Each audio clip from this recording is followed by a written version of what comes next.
You are welcome. Welcome. You are our queen. Yes, our queen mother. Awesome. Thank you. Thank you so much. Thank you. And thank you all, huh? We're going to have a nice time. Yes. We want electricity in the villages where our grandparents live, but we're not ready to pull our funds together and build that power plant. And when the Chinese build the power plant, we complain. But when there's no electricity in that village because the Chinese didn't get the contract, we complain. It's like diaspora wake up. Are you even making any sense? You don't want to build the power plant. You don't want to pull funds to build the power plant, but you don't want the Chinese to build the power plant. Does that even make sense? So as ADDI, we have those realistic conversations where we say, stop, look at the image in the mirror, answer those questions. Who do you think is going to bring electricity to your grandmother's village? It's amazing how much people did not understand Africa. If you take, for example, when I spoke about the Pact for the Continuation of Colonization, that one was a shocker. Most people were not aware something so terrible. Almost 100% of the time when I would speak, people were not aware. So being able to open people's eyes by just telling them that truth, telling them that, are you aware that Egypt is sending $7 billion to farmers in Ohio, in the United States, for wheat? And are you okay with that? Are you aware that many countries in Africa, 100% of their chickens are imported from Belgium, from South America, from China? Are you okay with that? Chickens alone is a multi-billion-dollar business. You can invest in chickens in Africa and sit back and play golf wherever you live in the diaspora while your money is working for you, but at the same time, you're creating jobs for your brothers and sisters. Are you aware that 100% of the rice and wheat consumed in many African countries is imported? Are you okay with that? What stops you from being that investor? 300,000 is all you're going to need to change the rice farming in Ghana. Do you have a problem coming up with 300,000? I can tell you right now, we have mobilized so much that if I call for diaspora to fundraise for 300,000 to invest in a rice project in Ghana, I'll get that money in a couple of days. Wow. Because they understand the importance of playing your part. And I'm telling everybody, if we're going to invest in anything, invest money that you don't even care about. Enough people with $1,000, we got it. And that's really what we're calling for. Money that we in the diaspora consider pocket change. We're saying, take your pocket change, let's pull it together and make a difference for our brothers and sisters on the continent. They get it. They get it. Okay. And I'm challenging them and say, don't complain about poor healthcare in your country like my brothers and sisters from Ghana.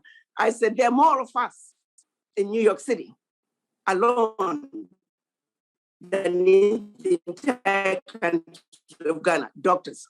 So if you complain about poor healthcare in Ghana, it's because the doctors are not there.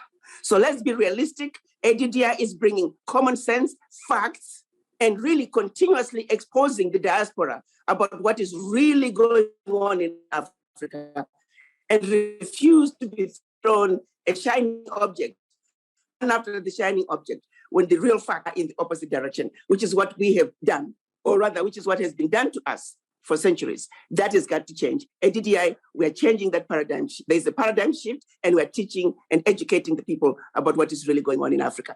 The diaspora are finding it quite refreshing, and they appreciate it. And that's why they don't mind even donating to ADDI. So what if your example, your result is so clear and glaring that with an overture, with frank overture to the African diaspora, you'll respond positively. Why is it so difficult for the respective countries to make same overtures to their respective diaspora so that they can respond as they have responded to you? Well, I think that's another one that we're working on. When I used to speak, the first question invariably was always, Ambassador, but the African heads of states are corrupt and the African leaders are corrupt. And I would respond by saying, tell me what country that doesn't have corrupt people. But that does not stop us from doing the right thing, because 2 out of 10 are corrupt people, because 3 out of 10 are corrupt people. We factor that into consideration. We know humanity, there are going to be some bad apples among us. but we don't stop doing the right thing because of a few bad apples. So as governments, they are just viewed with suspicion. People just have been burned so many times. People have heard a lot of stories, but sometimes too, the stories are not all very true, and our limited understanding of what is really going on. So like I used an example of the 14 Francophone countries. If the 500 billion that's coming out of West Africa could just be kept in West Africa, the leaders who are stealing can double what they're stealing. There's still enough money for everybody. You see what I'm saying? So let's be realistic here. There is a lot of corruption in the West, but because they are large economies, they can absorb that corruption. Yeah. Now, Africa, we are being looted to the max. Then whatever is left, so if anybody else tries to loot out of that, there's not much left. Exactly. So let's look at, rather than complain about the 50 billion coming out of Africa from corruption, that is what the watchdogs say, compared to the 500 billion taken by France every year, what are you doing about the 500 billion taken by France? In fact, people are not aware, in spite of France having ratified a law last May to say African countries no longer need to send their bank reserves to France, the financial flows are still happening. Wow. Why? Yes, they have not changed because the systems that were put in place were never dismantled. So yes, African countries are still sending their money to France. And after the big announcement that now they don't have to do it, wow. They're still doing it. The monies are still going. Yes, nothing has changed. People are not aware of that. Again, it's ADI, we're educating people. Nothing has changed.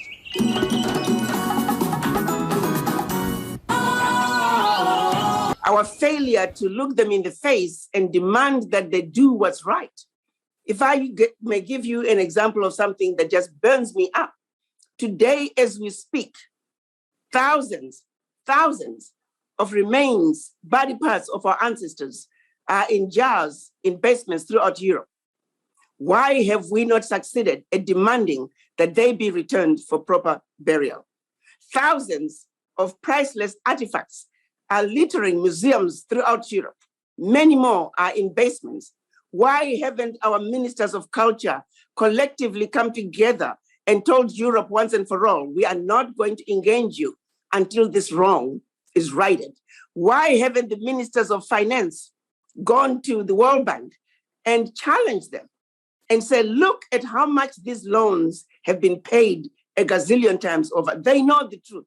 World Bank knows it, IMF knows it, the ministers know it. Why haven't we said we are not engaging you anymore? We are not paying for these loans because they have been paid a gazillion times over. I could go on and on and on. Things that we should stand up, united as Africans, and challenge the West. We are not doing it out of fear. What are we afraid of? It goes back to the brainwashing.